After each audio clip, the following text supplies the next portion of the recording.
Imagine this. You're standing alone at the edge of a cliff, staring into the endless horizon. The air is cold, the ground unsteady, and somewhere deep inside, something ancient trembles. You can feel it, that quiet realization that the world around you isn't what it used to be. The gods you once trusted have gone silent. The systems that once gave you certainty now feel hollow. You look up, and there's no light in the sky. Only you, standing before the void. And here's the question Nietzsche asks. When everything that once gave life meaning has collapsed, what are you going to do about it? By the end of this video, you're going to understand not just why Nietzsche declared God is dead, but how the statement, dark as it sounds, can become the spark of your own rebirth. This is the philosophy of the abyss, and it's also the path to freedom. This episode is powered by Strong Coffee Company, the protein-packed coffee that fuels body and mind. Use code Vancrux1 for 20% off at strongcoffeecompany.com. Let's start with one of the most haunting paragraphs in all of philosophy, from the Gay Science, section 125.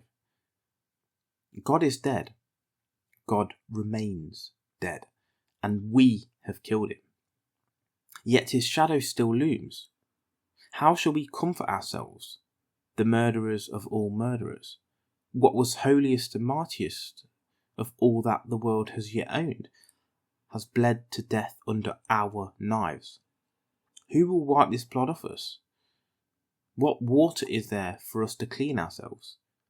What festivals of atonement, what sacred games shall we have to invent? Is not the greatness of this deed too great for us? Must we ourselves not become gods simply to appear worthy of it? And in that passage lies both despair and awakening. He wasn't celebrating the death of God, he was mourning it. Because when the divine falls, when the absolute truths, the moral codes and the sense of order disappear, what's left? Chaos, responsibility, freedom. Nietzsche believed we had killed the divine not through violence but through doubt. Through science, reason and modernity we stripped away the metaphysical scaffolding that once held the human soul together. But what we gained in knowledge we lost in meaning. And here's the tragedy of the modern world. We inherited the corpse of certainty, but none of the courage to live without it. Think about your own life. You were told what's right, what's wrong, what success looks like. You were given a template, career, marriage, belief, morality. But what happens when those templates no longer fit? When you realise that no one's coming to save you? That's the existential moment. The moment you have to decide whether to crumble or to create. Let me tell you something most people never grasp about Nietzsche. He didn't just talk about philosophy, he lived it. His life was a storm of physical illness, loneliness, betrayal, and creative obsession. And yet from that suffering he carved out his central idea, the will to power. It's not about domination, it's not about crushing others, it's about transcending yourself. Every cell in your body, every thought, every emotion is an expression of the will to grow, to expand, to overcome. This is the real engine of life. Nietzsche said, a man's maturity, that is to have rediscovered the seriousness one had as a child at play. To live seriously, not solemnly, to play with creation itself, to take your suffering and make art out of it. Let's test this. Think about your last major setback, something that broke you, the betrayal, failure, a moment when the world felt like it was laughing in your face. Now ask yourself, what did you do with that pain? Did you bury it or did it bury you? Pain can be poison or it can be fuel. That's your choice. That's the will to power. This episode is sponsored by More Labs, clinically proven recovery energy drinks for hydration and performance. Use Vancrux 1 for 25% off at morelabs.com. So what do you do when God is gone? When meaning collapses? When everything you knew turns to dust? You become the Übermensch, the overman. But don't mistake this for arrogance or perfection. The Übermensch isn't someone who rules over others. It's someone who rules over himself. The Übermensch is the one who sees the chaos of existence and says, "Good, now I will build." The one who understands that pain, loss, fear, all of it are raw materials for transformation. It's easy to follow, it's easy to obey, but it takes courage, terrifying courage, to create. Let me give you a story. Picture a sculptor standing before a giant block of marble. Most people see just a heavy rock, but the sculptor sees potential. He doesn't ask the marble for permission. He takes a chisel to it. Strike by strike, he releases the form trapped within. That's the Übermensch. Life is your marble. And every decision you make, every habit you shape, every belief you challenge, that's your chisel. Your masterpiece isn't out there waiting to be found, it's in here waiting to be forged.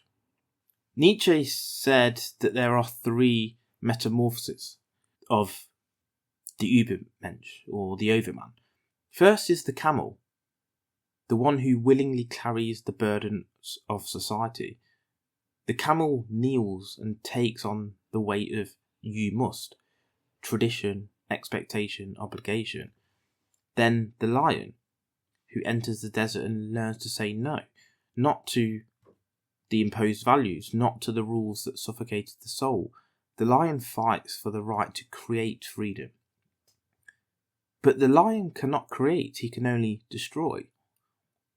So comes the child, the final transformation. The child is innocence reborn, play, creativity, the ability to say yes to life and create new values from nothing.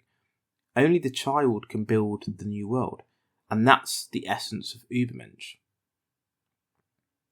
Now Nietzsche gives us a test, maybe the most powerful psychological experiment ever written.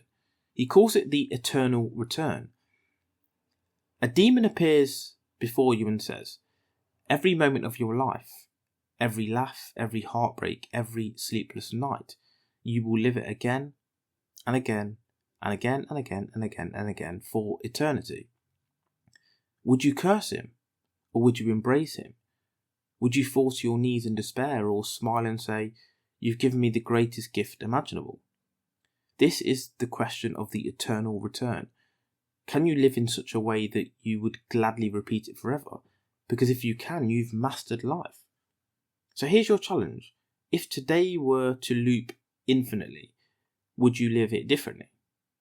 Would you speak truth instead of playing safe? Would you pursue meaning instead of validation? Would you embrace pain instead of numbing it? You already know the answer. Now live it. And here's where Nietzsche's words become prophecy.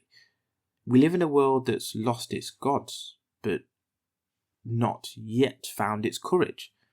We've traded religion for distraction, purpose for productivity, soul for spectacle. We drown our inner silence with constant noise. But Nietzsche would say, good, the old gods are gone, now become your own. Don't worship idols, don't seek permission. Become a creator of values, of vision, of meaning. And when the world tries to drag you back into the herd, smile and remember, the lion doesn't explain himself to sheep. So what does God is dead mean for you? It means you can no longer rely on others to define what's good, what's true, or what's worth living for. It means your life is no longer a script, it's a canvas. And the brush, that's in your hand. This is not nihilism, this is creation, this is courage. This is life without training wheels. So stand at the edge of the cliff again, looking into the void. And instead of fearing it, step forward, because the moment you do, you'll realise the abyss doesn't swallow you. It reflects you. You become what you dare to face. You become your own God. So Nietzsche's message isn't one of despair, it's one of awakening. The death of God is the birth of self-responsibility. The will to power is the art of self-overcoming. The Übermensch is the ideal of becoming, and the eternal return is the test. To live so deliberately that you do it all over again. This episode has been sponsored by Liquor Gummies, the gummies that help you recover from hangovers. That's LIQURE. Head to liquor.com and use code Vancrux1 for discount.